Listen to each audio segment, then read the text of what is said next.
მზადება ზუგდიდში, ზუგდიდით საიშის ეპარქიის სამღვდელოება და მრევლი ვლაქერნის ღვთისმშობლის ხატის ტაძრის ეზოში შეიკრიბება. ამის შემდეგ ზუგდიდის ცენტრალურ ქუჩაზე მსვლელობა დაიწყება, რომელიც თავისუფლების მოედანზე ღვთისმშობლის მოზაიკასთან დასრულდება.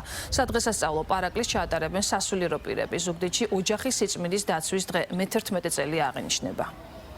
დღეს 7 მაისს საქართველოს კათოლიკოს პატრიარქის ილია მეორის ლოცვა-კურთხევით გაიმართება მსვლელობა ოჯახის სიწმინდის და მშობელთა პატივისცემის დღის აღსანიშნავად. ზუგდიდის ვლაქერნის ღვთისმშობლის ხატის სახელობის ტაძრიდან ზუგდიდის საიშის ეპარქიის სამღვდელოება და მრევლი ჯვრიცვლას შეასრულებს ღვთისმშობლის მოედნამდე, სადაც აღმართულია ღვთისმშობლის მოზაიკური ფრესკა.